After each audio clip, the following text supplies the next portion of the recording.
Hey everybody, welcome to episode 3 of the Commentator Ninja channel. My name is Mary Layton and I am the Commentator Ninja, and today we are going to talk about how things are playing out for female athletes in the sport of ninja right now. We talked in the last episode about how in the female young adult, adult, masters, and elite divisions there is only one clear at the National Ninja League World Championships. And we also talked about how it was disappointing that the NNL decided not to make use of the new rule that was introduced last season that stated that there can be adjustments for female athletes at competitions. You might notice that I sound a little bit more serious today than I do in some of my other episodes. This topic is incredibly important to me, and I think it's incredibly important that you guys understand exactly where things are at for females in the sport of ninja. So we are going to be taking a little bit more of a serious tone today because power to the Ninja Babes. So the NNL didn't utilize the rule that stated they could make adjustments for female athletes in courses. We're not going to sit here and talk about which adjustments would have made a difference for the female athletes at Worlds. What we are going to talk about is the fact that, to my knowledge, this rule is largely not being utilized across the NNL during regular seasons. I have heard of it being used at a handful of competitions here or there, but it is certainly not a pervasive thing. So we're going to take a look at some data from this past NNL season and talk about what it means for the sport as we're continuing to grow it and lay the foundations for some further discussions on ninja becoming an Olympic and potentially a collegiate sport. Quick caveat here, I am utilizing NNL data to represent the sport. The NNL is certainly not the only league out there that's adding value to the sport of ninja. However, it is the most well-developed league, one of the larger ones that we have, and it also has the most readily available data. So I would also like to note that most of the data that I'm going to be pulling from today is from competition results in the New England region. New England is the largest region, hosted the most competitions, had the biggest turnouts, and if you're into statistics, I don't know why that was such a tongue twister. Anyway, you need a lot of samples to have relevance in your data, so that's what we went with. The first thing that I want to talk about is the amount of female athletes in the sport of ninja right now. So if you look at all the age divisions, it's about a 60-40 split from kids to preteens. Up until you hit teens, it becomes closer to 70-30. Now, a couple reasons why this is significant. You've often heard me say that courses can be pretty much the same from kids up through preteens. And, developmental differences haven't made that much of a difference until you get to the teens and young adults. Teens is where we start to see changes in how female athletes are doing on the course compared to the males. And interestingly enough, this is where we start to see that shift in participation. The second reason this 10% drop in the teen level female participation is significant is because it does pretty closely link to the normal female dropout rate in sports at that age. So you're going to see about a 1 in 3 rate of girls dropping out of sports once they hit teen through high school years, whereas for boys you're going to see them dropping out at about a 1 in 10 rate. Now that pretty much lines up with the numbers that we have here. Not a perfect representation of the actual dropout rate of females in sports, in ninja specifically, because ninja is a relatively new sport and I don't have access to any data on how many females are dropping once they hit the teen division and how many are being replaced by new athletes trying out the sport for the first time. So not a perfect representation. There are a lot of things that influence females dropping out in sports, and one thing in particular is feeling the rewards of all of your hard work pay off and experiencing success. Very important for further parts of this discussion, so please keep that in mind. The next thing we want to take a look at is a quick comparison of data from season 6 to season 7 of clear rates throughout the age divisions. The data for season 6 is from a presentation done last year by Kara Mack and myself at the NNL Season 7 World Championships, where we really got the conversation going about what sort of changes that we needed to start seeing in order to keep girls motivated to stay in ninja. This presentation was based off of a lot of conversations with sports physiologists and psychologists, and if you'd like to listen to any of them, please go do check out the Ninjababe's website. I will link it to the show notes here, and I will also add in the specific episodes that you need to listen to in order to be kind of caught up on this conversation. So this slide is a comparison of male course clears to female course clears over season 6 and season 7. So now again, it's not exactly an apples to apples comparison because the data that we're looking at for season 7 is from the New England region only. However, New England is a very solid representation of ninja as a whole since it is the largest region. Red represents the lower number of the 2 years and green represents the higher number. And if there isn't any colors, that represents that there has been no change in the course clear rate. Even with the introduction of this new rule that allows course designers to make changes to courses for female athletes, whether that's height, distances, time limit, etc., there really has not been a whole lot of change in how female athletes are doing from a course clear perspective. Now, if you look at teens through elites, which is really our primary age groups of concern here, which we'll see more of why that's true in a minute, you actually see a drop in clear rates in the teen and young adult divisions and some minor improvements in the elite and adult divisions here. Now, given the fact though that the number of athletes actually competing in those divisions is so small, these kinds of changes are really not necessarily the best indicator of course design success, in my opinion.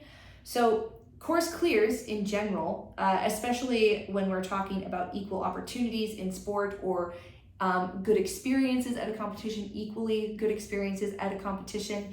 With the exception of the mature kids male division, there is no division where more than 20% of the athletes are clearing the course. From that perspective, we don't want to plan a sport around 20% of the athletes. We want to look at what the other 80% of the athletes are experiencing, or in the case of the teen through elite division, the other 98%. Because clear rates are not necessarily the best indicator of how female athletes are experiencing the sport, I decided to take the approach of looking at how the females are doing from the perspective of course fail distribution. So the rule we're talking about here directly relates to course design for female athletes. And so if we're looking at just the female athletes, the question should be, are we designing good courses for all female athletes, right? So generally, good course distribution, there's no standard or rule written anywhere, but generally as a course designer, you'll feel like you did a good job if half your athletes fail before the midpoint of the course and the second half fail after the midpoint of the course. Hopefully nobody fails on obstacle 1, and hopefully you get like maybe 10% clears. Honestly, sometimes I'm just happy even if I only have 1 clear and then everybody gets evenly distributed throughout the course. If we look at the distribution of where female athletes are failing, and we see that we're getting about the same distribution of female athletes failing the back half of the course or failing the front half of the course, as you are seeing the male athletes fail the front half and back half of the course, then maybe we're doing all right. Maybe all we need to do is look at time limits. If you look at the kids through preteen division, which is what we've been saying doesn't necessarily need to have separate courses, you'll see that the distribution of how many athletes are failing in the first half of the course versus the second half of the course is pretty much equal across those 8 divisions. In fact, it's completely equal in mature kids and preteens divisions. I'm just going to say this, y'all need to make your courses harder for mature kids. This data confirms really not a ton of change needs to happen when it comes to course design in the kids through preteens divisions. The developmental differences really haven't set in yet for both genders, and so they're at pretty much the same skill and strength level. So keep those courses the same. That works for the sport. It works as far as what the kids are able to accomplish, whether they're male or female athletes. So keep those the same. However, once you get to the teen division, take a look at this. It's pretty startling, a very startling drop in how many female athletes are actually making it to the back half of the course. It's a huge increase in how many are failing in the front of the course. Makes sense. 69% of teen females are failing before the midway point of the course.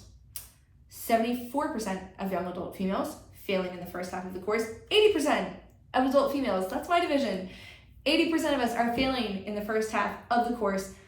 And in the elite division, 71% of elites, 74% of masters failing before the first half of the course is even done. So that's 6 obstacles or less. In a lot of cases, it's 5, and sometimes much, much less. So let's take this one layer deeper. You can see that in most competitions, female athletes in the teen division are making it to the back half of the course in a majority of their competitions. So 77% of their competitions, female teen athletes are able to make it to the back half of the course. However, you look at young adults through elites, those athletes are only making it to the back half of the course in about half of their competitions. So half of our competitions for female athletes in the NNL, in the young adult through the elite division, are being decided, the winner is being decided by 5 to 6 obstacles or less. And in some cases, much, much less. If me telling you all of that data doesn't get through to you that there needs to be change when it comes to course design for female athletes in the teen through elite divisions, let me just put it this way for you, okay? If you had a competition where the majority of all of your athletes, male and female, only made it to the 6th obstacle, you'd be outraged, right? Whether you're a spectator or an athlete, that's not a good competition. We've all been to them. Nobody likes them. You feel defeated as an athlete. It's not exciting to watch. And sure, it's great when like the 1 or 2 athletes get past that crux point that's taking everybody out. But overall, we can all agree that that's not a good competition experience, right? Why are we okay with that being the experience of all of our female athletes? Why are we not okay with courses like this for our male athletes, but completely okay with it for female athletes? 50% of the time, let me say this one more time, 50% of the time, your young adult through elite athletes are not even making it to the back half of the course, and when they do, it's less than 20 to 30% of the field. Why is that acceptable? All right, why are we striving to make courses for our male athletes where they can get deep into the course, potentially hit a buzzer, but we don't give that same opportunity or consideration to our female athletes? Okay, why is that okay? Like, with field distributions like that, like, how can you say you're designing a good course? If you go look at the results from your last NNL competition and all of your female athletes are failing in less than 5 obstacles, that's not a good course for female athletes. So now I want you to imagine this scenario here. You've been doing ninja since you were 8 years old and you're pretty good at it, right? You know that with training hard, you are likely to get to the back half of the course, maybe even hit a buzzer, and you're gonna do well at most of your competitions. So ninja is an exciting sport to be in. It feels good, right? Suddenly, you become a teenager, and even with all of you and all of your friends training just as hard as you were training before, only 30% of your division is now making it to the back half of the course. So it doesn't matter that you're training just as hard as you were before, 70% of you at a competition are just gonna fail within the first 5 or 6 obstacles. It's just a fact. So then imagine aging up to young adults and knowing that again, no matter how hard you train, 50% of the time, your competitions are going to be decided by 5 to 6 obstacles or less. 5 to 6 obstacles or less, that's not a sport, okay? If we're saying that ninja is a sport and the definition is a 10 obstacle course or even a 14 obstacle course, and the winner is somebody clearing all of them in the fastest time, and yet the females are only clearing 5 to 6 obstacles to determine the winner, that's not a sport. That's not an equal sport. You can call it a sport, but it's not an equal sport. And the data here completely represents that. 1 in 3 female athletes drops out of sports by the time they finish high school. And one of the key factors in keeping girls motivated to stay within a sport is that they experience success and that they experience a payoff on their hard work. I hope you understand after hearing all of this data that we are not doing enough to keep girls in the sport of ninja, okay? We are not progressing fast enough towards equal opportunity for female athletes in the sport to the point where I could actually see this sport growing to a level where we could make it an Olympic sport or a collegiate sport. It's bigger than just equal opportunity for female athletes. It's bigger than just having good course design. It's growing the sport. You need male athletes and you need female athletes in order for a sport to progress forward to the point where you could see it being collegiate, to the point where you could see it being something that's in the Olympics. If we want to be doing ninja for the rest of our careers, this is something that absolutely 1,000% has to change, okay? So, thank you guys for hanging out. I know it was a little bit more of a serious episode than you might be used to after, a grand total of 2 episodes. But, this is the type of stuff we're going to talk about because there is no place for the Commentator Ninja channel if there is no sport of ninja. So things that are really heavily impacting the sport's growth, we're definitely going to be talking about here. So next episode, we are going to talk about some leagues that have been successful at promoting female athletes and giving them equal opportunities on the course. And yes, in case you are wondering, I 100% am going to be talking about Ninja Sport Championship. I think they did an amazing job. And we are also going to talk about some different leagues that are out there as well, what they're doing, are they doing things different than the NNL, and what else can we do as course designers to make the sport a more equal opportunity sport where you are giving an equally good experience to your male and female athletes. I'll make some recommendations for you in the next episode. So I hope you tune in. This is Mary Layton, the Commentator Ninja, signing off.